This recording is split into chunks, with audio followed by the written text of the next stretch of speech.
Bonjour, une notion aujourd'hui très importante en sociologie, la socialisation. On définit, il s'agit d'un processus d'intériorisation, c'est-à-dire d'intégration, tout au long de la vie, des normes et valeurs propres à un groupe ou une société. Il y a plusieurs termes techniques, bien sûr, que nous allons étudier ensemble dans le détail. Commençons par les normes. Une norme sociale, c'est très simple, c'est une règle de conduite qui est propre à une société ou un groupe. Par exemple, on apprend aux enfants à se brosser les dents. Et vous le remarquez à travers cette photo, tous nos personnages sont particulièrement attachés au respect de cette règle. Mais on partage également dans une société des valeurs, c'est-à-dire des grands principes ou encore des idéaux collectifs. Exemple, dans une famille, en général, on attend des membres la franchise. Qu'entre eux, ils évitent d'être hypocrites. Alors, la socialisation s'effectue à deux étapes distinctes de la vie. Tout d'abord, lors de ce qu'on appelle la socialisation primaire, qui concerne l'enfance, dans les premières années, jusqu'à peu près 8 ans. C'est le socle, la base sur lequel va se forger la personnalité de l'enfant. Et plus tard, bien sûr, celle de l'individu. C'est à l'époque où on va vraiment lui apprendre l'essentiel des règles de vie en société et des grandes valeurs.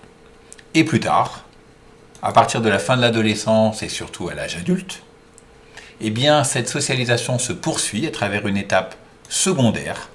Elle complète l'apprentissage fait dans les premières années de la vie. Ce qui veut dire que la socialisation, finalement, à travers ces étapes, dure tout au long de l'existence d'une personne. Quand on est socialisé, on l'est par ce qu'on appelle un agent de socialisation, c'est-à-dire un cadre, un lieu qui vous permet d'être socialisé et qui vous apprend ses règles et ses valeurs. Les agents de socialisation primaire, tout d'abord, bien sûr, on l'a vu, la famille, ensuite l'école. En ce moment même, en regardant cette vidéo, vous êtes socialisé, on vous apprend à prendre des notes. Le groupe de pairs, c'est-à-dire les amis, les proches, ceux qui ont le même âge. Et enfin, bien sûr, on est socialisé, on apprend des règles à travers les différents médias, qu'ils soient audiovisuels, écrits ou Internet.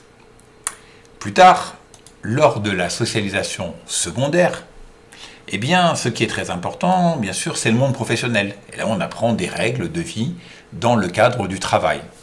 On a toujours des amis, mais pas forcément les mêmes que ceux qu'on avait quand on était jeune. Et d'ailleurs, souvent, des amis qu'on a rencontrés justement dans le monde professionnel, souvent des collègues. Et enfin, toujours la famille, mais attention, cette fois-ci, on n'est plus un enfant, mais on devient parent et on apprend le rôle de parent, ce qui parfois est un peu contraignant. Prenons un exemple d'une série américaine très célèbre, Gossip Girl, avec une photo de la première saison. Ensuite, la série patine un petit peu. Qu'est-ce qu'on remarque ? Ils sont dans une école de milieu favorisé, et dans cette école, qui est un cadre de socialisation, on apprend des règles. Par exemple, dans cette école, il y a un uniforme. Ce sont des règles vestimentaires. Et cet uniforme, finalement, prépare au monde professionnel, car dans un certain nombre de métiers, il faut porter par exemple la cravate. Ils appartiennent à un groupe de pairs, d'amis, comme vous le voyez ici, et il arrive toute une sorte d'aventure à ce groupe d'amis et qui apprennent les règles de vie en société. Comme vous le remarquez, l'uniforme masculin et féminin est différent, ce qui démontre que dans notre société, on éduque les filles et les garçons sur certains aspects au moins de manière différente, et ce qui prépare à des rôles différents lorsqu'ils fonderont leur propre famille. Pour terminer, je vous propose une petite réflexion à partir de cette photo.